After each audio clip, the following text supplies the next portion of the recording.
Oh hi, I didn't see you there. My name is Bliss Foster, and normally on this channel we are doing in-depth analyses of runway collections to uncover the references, storytelling, and nuances of designer clothes. But today we are doing an introduction for those who have just gotten into fashion as an art form and don't know where to start. Friends, welcome to the Thunderdome! We have a lot to cover. I'm very excited. It's a list in the form of questions. Shall we start? Let's start. Question 1 is not a question. It's more of just the most important thing. You ready for the most important thing? Find excellent clothes that you really love and wear them forever. Having a massive, sprawling wardrobe and constantly shopping for clothes is honestly really lame, and it's way cooler to have clothes that you feel very attached to and that you love a lot and that are well made that you can just carry with you throughout your life. Find non-trendy, well-made pieces by designers that you really connect with and just take care of those clothes and repeat those outfits. Wear those clothes until they don't function as clothes anymore. Question 2. Why is all of this so expensive? I feel like I like this stuff, but I can't buy anything. The short answer is, don't be discouraged. The long answer actually has a couple of different points here. The first is that we've all been conditioned to somehow think that jeans are supposed to cost $25. We can gripe about how overpriced other stuff is, but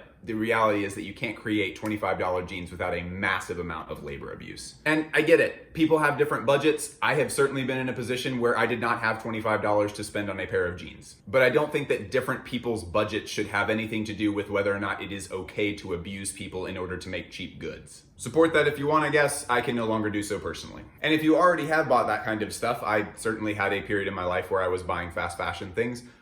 Wear it as much as you can. Throwing that stuff away does not demonstrate any kind of support for new design things. If you already own clothes, they're already in your possession, you should keep wearing them and wear them out. Another point here is that fashion is an art form that can be appreciated outside of the realm of ownership. I personally am in love with a lot of brands that I have covered a lot on this channel that I own absolutely nothing by and probably will own nothing by.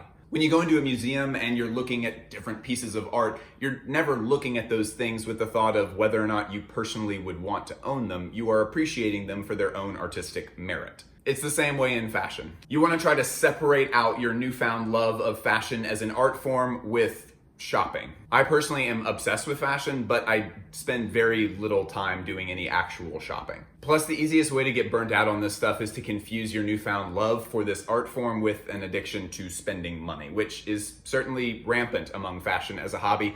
But to be honest, it's just something you want to avoid. Instead of just spending a ton of time cruising sales or obsessing over a specific bag, what you're going to want to do is just look into this stuff as an art form and learn what these designers actually have to say. Because I promise it's rewarding. They do have a lot to say. And please, folks, do not be fooled by Instagram. Almost no one in this hobby is constantly buying new things. Almost all of the influencers that you see who never repeat outfits and are constantly showing off their massive bag collections they're faking it. I don't know if that's a spoiler. Maybe everyone already knew that, but for those who didn't, they're faking it. There are a few exceptions in that, of course. There are certainly people who have massive bag collections and just have gobs and gobs and gobs of clothes, but 98 point whatever percent of those people, they don't. They're borrowing clothes from friends, they're stylists, and so they're wearing all the clothes that they shouldn't be, but they're borrowed for a shoot and they just put them on and do a little photo shoot of their own. Most of us in this hobby, to be honest, wait until we either find an absolutely insane deal or we just buy stuff secondhand. And to be honest, buying designer clothes secondhand usually ends up being cheaper than just going and shopping at Zara. I have an entire video about how to find designer clothes really cheap secondhand. Stay with me here, but I'm going to link that video down in the description. Question 3. What the hell and when the hell is Fashion Week? Fashion Week and the fashion calendar are constantly changing, and there's a lot of exceptions to what I'm about to say, so I'm just going to give you the most quick and dirty version that will at least get you started on a basic understanding of how this stuff works. There are 3 fashion capitals: New York, London, and most people consider Paris to be the big one. Each of those cities have their main fashion weeks twice per year, and that's spring, summer, and fall, winter. If you're just starting out, I recommend that you ignore the stuff that is labeled resort, cruise, pre-fall, and pre-spring. Just focus on spring and fall. That's where most of the artfulness of this stuff tends to come out. So in total, every year there are 6 fashion weeks. Fall, winter tends to take place in February and March, and spring, summer tends to take place in September. Fashion weeks are always pitched forward, so they're always showing you something that's going to be available later. So in September of this year, they will be showing the spring, summer for 2022. Again, this is much more complicated than that, and it changes all the time, but that's really all you need to get started on it. Don't freak out too much about how that system actually works, because the industry is always coming up with little ways to shift things around to maybe make it more profitable.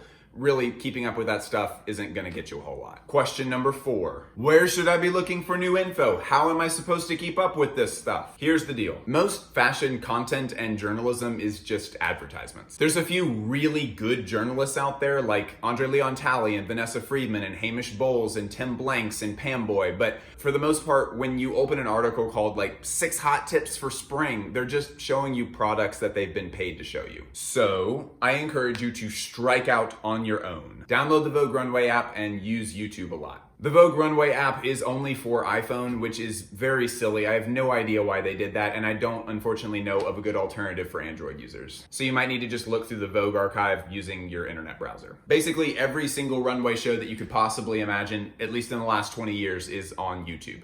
The best place to look at those is on the official brand's YouTube channel, if it's available. If you're looking at runway shows through like FF Channel or one of those big conglomerates that just stacks up a bunch of different runway shows by a bunch of different brands, that's fine. The big issue is that you can't listen to the original soundtrack like that. But if you watch it on the official brand's channel, then you are hearing the original music from the soundtrack. Question number 5. I love this stuff, but I don't understand what it means. How can I understand fashion? That is such a good question. Oh my gosh. If you want really good analysis, I would argue that YouTubers are probably the best at this. There's a ton of channels that do really meaningful analysis. I personally really admire the Fashion Archive, Haute La Mode, and Loic Prigent. Because YouTubers don't work for major publications, YouTube is our only source of income, and a lot of us depend on Patreon in order to keep this stuff running. So I know that I and the Fashion Archive both run almost entirely off of donations from Patreon. So if you like content like this and you do find it valuable, you should support it. Support content you love or it will go away. Question number 6. Where do I start with this? What brands should I look into? Okay, I'm gonna list off and try to categorize some designers here really quickly. For anybody who watches this channel really consistently, please throw in other designers that you recommend into the comments so that people can have a jumping point by which to look into this stuff. For more romantic stuff, look into Alexander McQueen, the last 5 years of Gucci under Alessandro Michele, and our new emperor, Tebe Magugu. For outstanding designers of color, check out Malola, Pierre Moss, A Cold Wall, and Christopher John Rogers. For more darker stuff, look at Yohji Yamamoto and Mulemeister, Rick Owens, and Undercover. For the definition of modern luxury, look into Jacquemus. For a phantasmagorical wonderland, look into Iris van Herpen and Gualpé. For the ongoing evolution of sexy clothes, look into Mugler and Tom Ford's era of Gucci. For modern LGBTQ voices, look into Charles Jeffrey Loverboy and Palomo Spain. For very, very out there avant-garde stuff, look at mainline Comme des Garçons, Tom Brown, and old runway shows by Martin Margiela. Thank you so much for joining me. Don't forget to subscribe. Check out the other runway analyses that I have on the channel. I have dozens at this point, and they're an excellent way to jump into fashion. I try to make these videos very approachable for people who don't already know a lot about fashion up front. So if you are looking to dive straight in an approachable but still very in-depth way, the analyses are the place to start.